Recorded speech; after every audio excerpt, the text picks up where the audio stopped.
Pete McPartland is the driving force behind the show. It is a tough job keeping the four of us in line, catering to four different people, lunatics, our schedule, and this guy does it with a shrug every time. He handles everything. So I wanted to be here to support him. He's a dear friend. He's an important guy to us, so that's why I'm crashing this.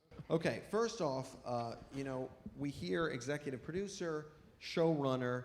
I'm just curious if you could clarify to everyone, what does that mean exactly? Making sure these guys show up to work is the hardest part. And that's step one, just making sure that they arrive. And we actually have a great team of people. I don't know if Shay is here or Dan Cast are in charge of also. Yeah. Let's hear it.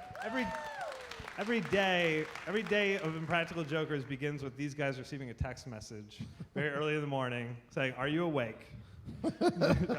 Reminding them this is where you're going. I know I already told you this last night in a text message, but here you go again. This is where you're going, and then it's what do you want for breakfast? Order of arrival is always Joe on time, Murray 10 minutes late, me half hour late, Sal hour and a half, up to 2 hours late. 2 hours late every day. Correct? Yeah. That's the fun part. How do you find a location, and what makes a good location?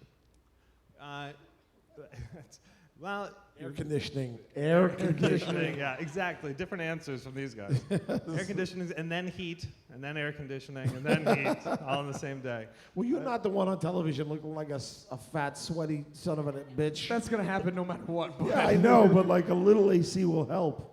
But that's why we film in supermarkets so much, because it's amazing. You eat great food all day. You know, it's usually cool and air conditioned in this store. And let me tell you, the staff of places in Manhattan. I'm not talking about when we shoot in a focus group where we got the slides. I'm talking about when we're in a supermarket and we're in a basement and we're just in the way of 10 Mexican guys trying to move produce all over the place.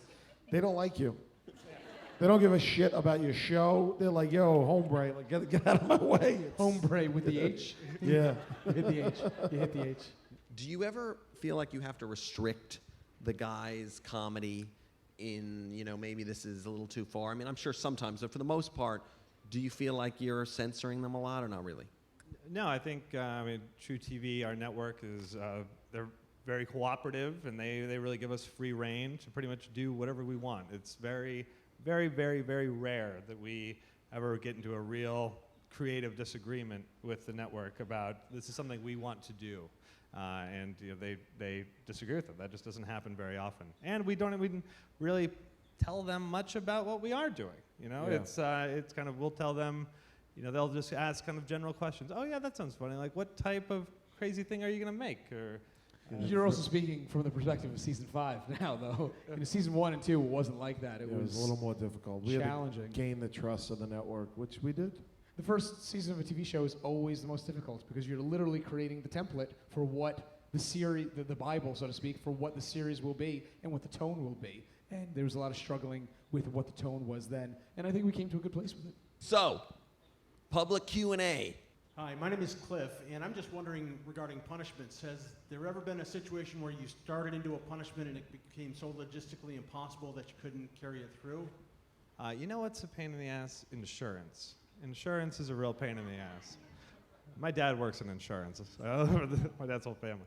But insurance on our show is very difficult because a lot of what we like to do ends up being dangerous, or at least you'd perceive it to be dangerous, the creative idea in the beginning, because these guys break a leg, break an arm, we can't continue making the show necessarily. We have to stop down and halt production. So, Q wrestling an alligator. We were in Miami. Taped his mouth shut. Come on. We're in Miami the day before we were going to shoot this. Still arguing with insurance, getting last-minute approval of that. We had a much worse backup punishment plan. We had backup up until 2 hours before. We had I have no idea. It was on a jet ski or something like that, or something lame. Yeah, that really is good. We really didn't have a backup. I think we would have been really screwed, actually. But but it's one of the things. We're going to take every precaution possible. Everything we do. It's not like we are just renting an alligator and then we're going to make Q wrestle him. We're obviously consulting with experts, and we have punishment coming up. We have stunt teams.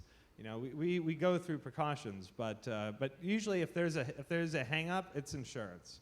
You know, there's generally a logistical possibility for just about anything that they come up with. My name is Kay. My question is, since the seasons, you have so many seasons and it's popular, how do you get people not to blow your cover? Okay, good question.